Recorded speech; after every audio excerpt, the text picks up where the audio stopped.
El Señor esté con ustedes. Evangelio de nuestro Señor Jesucristo según San Lucas. Jesús iba enseñando por las ciudades y pueblos mientras se dirigía a Jerusalén. Una persona le preguntó: «Señor, ¿es verdad que son pocos los que se salvan?». Él respondió: «Traten de entrar por la puerta estrecha, porque les aseguro que muchos querrán entrar y no lo conseguirán. En cuanto el dueño de casa se levante y cierre la puerta, ustedes desde afuera se pondrán a golpear la puerta diciendo: Señor, ábrenos, y Él les responderá: no sé de dónde son ustedes. Entonces comenzarán a decir: hemos comido y bebido contigo, y tú enseñaste en nuestras plazas. Pero Él les dirá: no sé de dónde son ustedes, apártense de mí todos los que hacen el mal. Entonces allí habrá llantos y rechinar de dientes cuando vean a Abraham, a Isaac y a Jacob y a todos los profetas en el reino de Dios, y ustedes sean arrojados afuera. Y vendrán muchos de oriente y de occidente, del norte y del sur, a ocupar su lugar en el banquete del reino de Dios. Hay algunos que son los últimos y serán los primeros, y hay otros que son los primeros y serán los últimos». Palabra del Señor. Queridos hermanos, el tema de la teología que nos explica la palabra de Dios de hoy es un tema que nos ayuda a ver también cómo se desarrolla el dogma, las enseñanzas básicas de nuestra fe por las cuales nosotros guiamos nuestra vida espiritual, las enseñanzas sobre Dios, sobre cómo es nuestra relación con Él y cómo es esta relación tan importante que se llama salvación, la salvación. Nosotros queremos salvarnos. No sé si pensamos mucho en la salvación, porque salvarnos también implica en el medio una cosa que no es agradable, ciertamente, pero que nosotros tenemos que saber enfrentar, y eso es la muerte. Después de la muerte, ¿qué hay? Para aquellos que tienen estrechez de mira, ahora si uno presta atención a las publicaciones, por ejemplo, en las últimas revistas científicas, hay estudios en Estados Unidos, en Holanda, en Bélgica, en los países nórdicos, donde por casualidad estaban monitoreando a una persona que tenía un cáncer cerebral y en ese momento sufrió el proceso de la muerte. Y dicen que el cerebro adquirió en esos últimos instantes una actividad inusitada. Entonces, por las zonas que se iluminaron del cerebro, entendieron que era así como una especie también de recuerdo, de memoria, algo que la Iglesia sin tanta tecnología enseñó desde siempre. Basta que busquemos los manuales de la Edad Media, por ejemplo, cuando salieron las universidades, el estudio de la salvación, de la soteriología. Desde entonces se viene enseñando, inclusive algún padre de la Iglesia lo menciona, que el Señor en el momento de la muerte a todo ser humano nos da algo que se llama la visión retrospectiva, que como en una película pasa toda nuestra vida. Para aquel que no estuvo muy atento, por lo menos en el estribo, digo, bueno, acá hizo una macana. Bueno, esa actividad cerebral, eso que la teología enseñó desde siempre, no hay que probarlo, basta que busquen los libros. Eso dice la ciencia que sucede. Por supuesto que el científico no puede decir porque no tiene elementos, es decir, las pruebas científicas, los tubos de ensayo en los laboratorios, las ecuaciones que hacen calcular la astronomía, todas esas cosas de la ciencia, de estas ciencias duras, profundas, grandes, no pueden obviamente a partir de datos texteables hacer afirmaciones espirituales, ni siquiera filosóficas, porque una ecuación no te puede probar la paz, o una ecuación no te puede probar el amor, o lo que sentís a alguien cuando te hace un mal, que le sentís entre bronca y odio. Eso no lo podés lograr en un laboratorio. Sí que podés saber, como esto que pasa en el cerebro, cuando me enojo, qué sustancias químicas libera mi cuerpo. Eso sí que uno lo puede saber, o cuando uno trata con las personas que le caen simpáticas, inclusive con los animales, y los animales también tienen estas reacciones. Por ejemplo, si yo estoy con alguien que me hace bien y me siento bien, mi organismo, me toman un poquito de sangre y pueden ver que los niveles, qué sé yo, por decir algo, de oxitocina suben. Eso es testeable. Pero no es testeable la alegría, no es testeable la paz, no es testeable el amor, la reconciliación, la tolerancia. Todas esas cosas no son testeables, son naturales, pero no podemos meterlas en un laboratorio o en un tubo de ensayos. Entonces, pensar la salvación. Ahora, inclusive, las personas que buscan algún tipo de seguridad más, podríamos decir, hay indicios desde el punto de vista de las ciencias rígidas, de las ciencias duras, que prueban con métodos, que testean sus hipótesis. De estas ciencias también hay indicios de que la muerte es un comenzar, es un recomenzar, en lenguaje de computadora, como un reinicio, como que la computadora se prepara para reiniciar. Pero bueno, nosotros cristianos, supongo, cuando uno viene a misa, muchas de ustedes los veo que vienen frecuentemente, que vienen de muchos años, supongo que no sé los que me siguen por mi canal de YouTube, pero supongo que ustedes creen en la vida eterna, porque si no, qué lástima, qué tristeza, qué habremos hecho mal de que no enseñamos la catequesis, ¿no es cierto? Entonces, nosotros que creemos en la vida eterna tenemos que pensar en la salvación. Y Jesús quiere que pensemos en la salvación no como algo mágico o como algo, ¿cómo decirlo?, como algo automático, o como algo con privilegios. Y este es el tema de la palabra de Dios.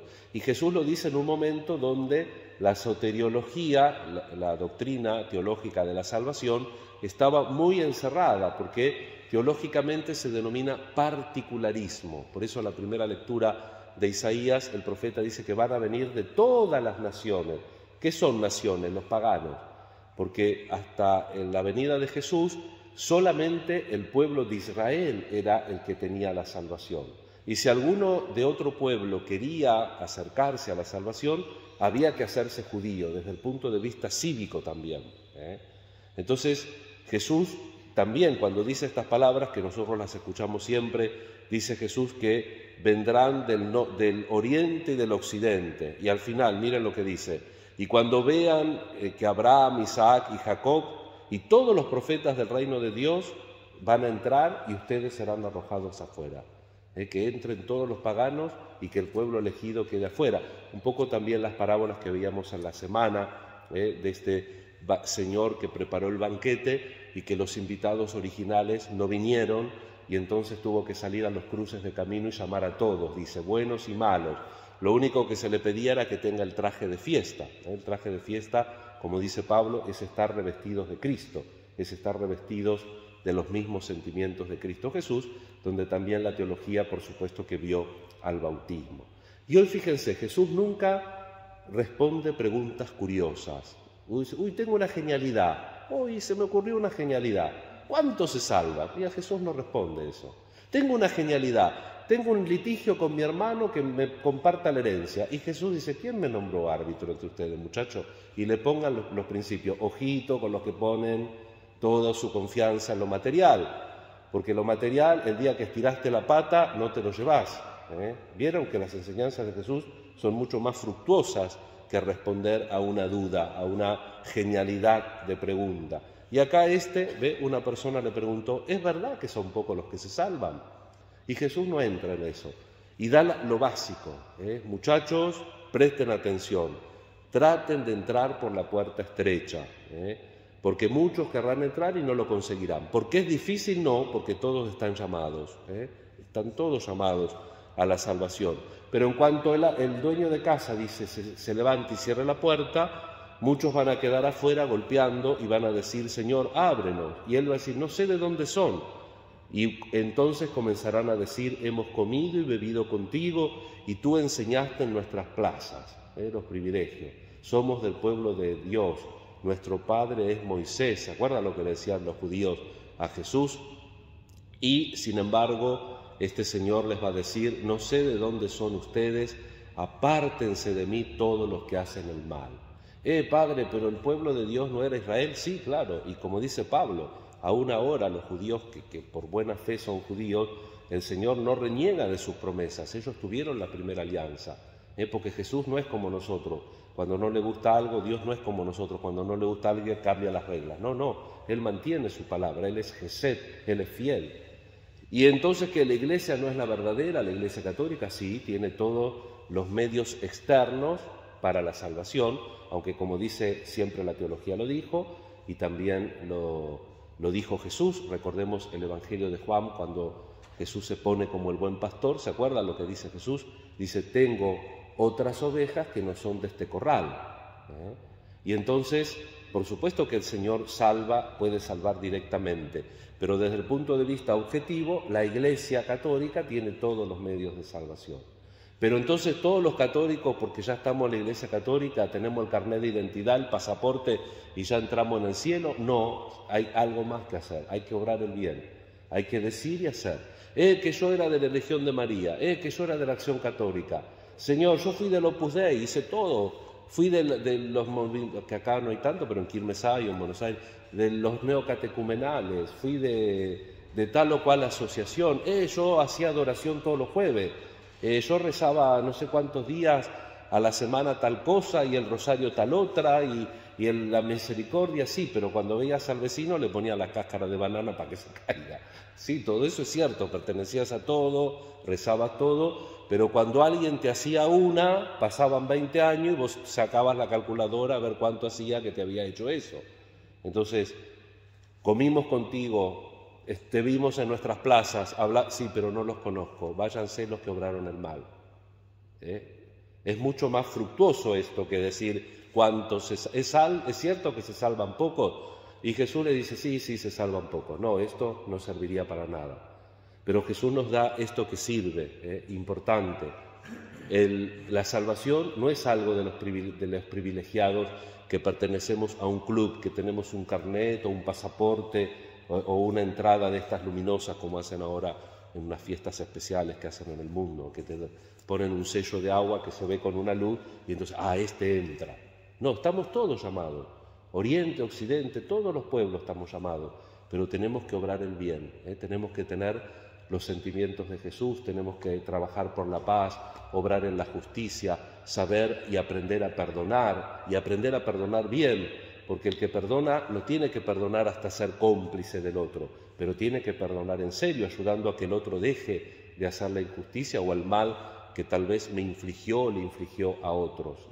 Por eso es una puerta estrecha, porque es una vida que tiene que hacer el bien, y cuando uno tiene que hacer el bien es un esfuerzo, hacer el bien. Uno a veces por hacer el bien tiene que perder el privilegio, uno a veces por hacer el bien tiene que parecer no tan simpático como le gustaría parecer y el ego lo requiere. Para hacer el bien uno tiene que esforzarse, por eso dice Jesús, esfuércense por entrar por la puerta estrecha.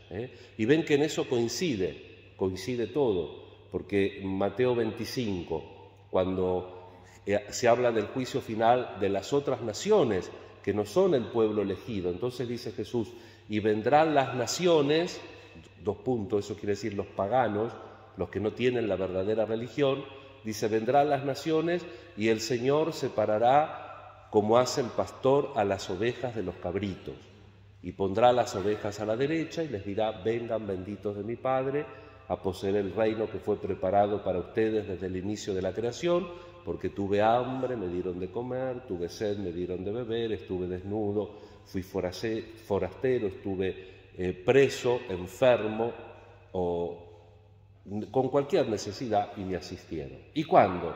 Cuando lo hicieron con el que lo necesitaba. Y por otro lado, le dirá a los de su izquierda, vayan malditos al fuego eterno preparado para Satanás y sus ángeles, porque tuve hambre, no me dieron de comer, tuve sed, no me dieron de beber, estuve desnudo, no me vistieron, estuve forastero, enfermo, preso y no me fueron a visitar. Y entonces dice Jesús, y estos serán a la vida eterna y los otros irán a la condenación. Entonces, Dios no nos salva de prepo, Dios no nos condena de prepo, sino que nosotros tenemos que hacer las acciones y estamos todos llamados. Desde el punto de vista de la posibilidad, nadie puede decir yo no puedo salvarme, todos tenemos posibilidad, pero desde el punto de vista de la realidad hay que esforzarse a entrar por la puerta estrecha, hay que obrar el bien. Este es el mensaje, hermanos, de este domingo 21, este domingo 21 durante el año. que lo entendamos, que cada obra buena, que cada esfuerzo por ser mejor, por progresar en humanidad, por progresar en virtud, en cercanía de Dios, en ayuda del prójimo, sea un paso que nosotros damos por entrar por esta puerta estrecha, la cual Jesús nos indica el camino de la verdadera vida, el camino de la salvación. Rezamos especialmente y queremos dar testimonio hoy, el Día del Niño, necesitamos en este mundo que vivimos tan secularizado. Es cierto que tenemos un montón de problemas y si miramos la Argentina podemos hacer varias charlas de bar con este asunto, pero es importante también que nosotros demos testimonio de fe y también que nos tomemos en serio ese pasar por la puerta estrecha para mostrar que verdaderamente vale la pena esforzarnos por escuchar la palabra del Señor y por vivirla, escuchar y vivir, decir y hacer, que el Señor siempre nos lleve por ese camino. Contamos con la intercesión de María, nuestra Madre, de nuestra patrona Santa Inés, y también recemos mutuamente para que todos nos animemos a seguir al Señor, a pasar por la puerta estrecha y a trabajar sin descanso por la salvación. Que así sea.